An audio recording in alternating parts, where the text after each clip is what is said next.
Hey everyone, welcome to BrickVault. Today is another LEGO weekly news update in the world of LEGO. A bunch of little things happened this week, a few major set reveals, a couple of small tidbit stories, and of course a bunch of new sets got voted in for ideas. Before I jump in, first I do want to say that the custom building instructions that have popped up in the web store this week are from the designer Gooby, and we've got here the defoliator tank from the Separatists. This rarely used though highly effective vehicle has its signature artillery cannon mounted on top of what's basically a modified AAT tank body. Gooby really captured some excellent details here. And if you wanted to build it yourself or help flesh out a larger Separatist army, you can check out the link in the description below, www.brickvault.toys. Now let's jump into some of the set reveals for this week. If you haven't heard yet, the Winnie the Pooh official LEGO Ideas set has been revealed. 1,265 pieces will sell for $100, comes with 5 figures. And personally, I think this altered design compared to the original one that was submitted is actually a pretty good improvement. This is going to be available for VIP members in a couple of weeks, March 18th, and for everyone on April 1st. Let me know what you guys think about it in the comments below. Personally, I think this is one of the best Ideas adaptations that they have done so far. And then there's a very interesting, almost battle pack, you could say, for Spiderman. It's a symbiote-centric one. It's called Spiderman vs. Venom and Iron Venom. So of course it includes those 3 figures, plus you get a really unique one, Pork Grind. The set consists of 63 pieces, sells for $15, so it's kind of like a battle pack in terms of its figures and pricing. I think everyone who likes anything Spider-Man related is absolutely going to want to get this set. You get some great figs here. And then LEGO also revealed pictures for this LEGO House exclusive set, meaning you can only get this at the LEGO House, and it is a brick molding machine set. I think the build and detail is actually pretty good. Of course, this feels like something that you would only really appreciate if maybe you went to the actual molding facility and you saw what this looked like in real life. Maybe if you actually went to the LEGO House, this would be a pretty good memorabilia. No doubt it'll probably become collectible later down the line. Personally, this set doesn't seem too desirable to me because I don't have any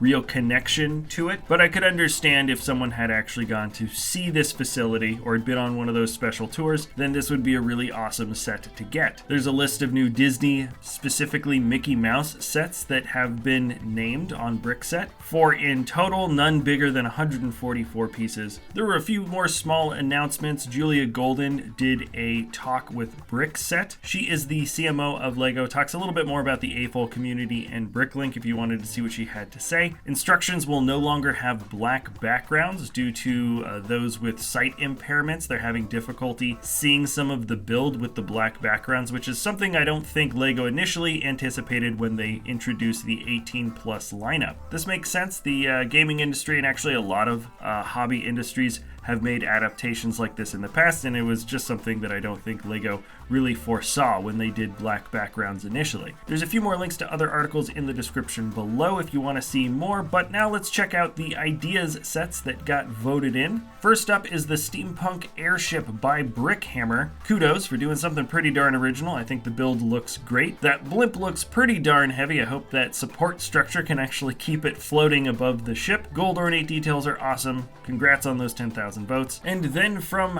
HeyMa99, this is the SpaceX Starship and Super Heavy BFR. This comes at no surprise to, I think, a lot of folks that have been paying attention to the Ideas voting for a while. Anything space, especially SpaceX, has been getting voted in for quite some time. The model here looks pretty cool. I'm assuming it's very accurate to what this actual rocket ship looks like, both externally and internally. So congrats on those votes. And then by HP Brickster, this is Ancient Greek Temple. I like this. It looks figgish scale. I mean, it works with minifigures. There's some plant life. I like that the temple itself has a bit of color. This is what the temple, I believe, would have looked like in the time that it was actually being used, not temple ruins like today. And it does leave a rather large footprint. My guess is that if this set were to get approved, it would certainly be downsized quite a bit in order to fit some more achievable parameters. Still though, really cool build. Good job on getting those 10,000 votes. Then we've got this nice, pretty simple little display piece from Succulent Joe. That's a good name. Succulent Garden is the name of the build, and that's exactly what we have. Similar to maybe a bonsai tree type build. This is an extension of the botanical collection, except done in a different direction with little succulent desert plants. Not necessarily cacti, but plants that can live off of very little to almost no water throughout the year. These were certainly all the rage back in San Diego, and funny story, when we moved, I left my cactus in one of the moving boxes and found it 6 weeks later in a garage, and it was totally fine.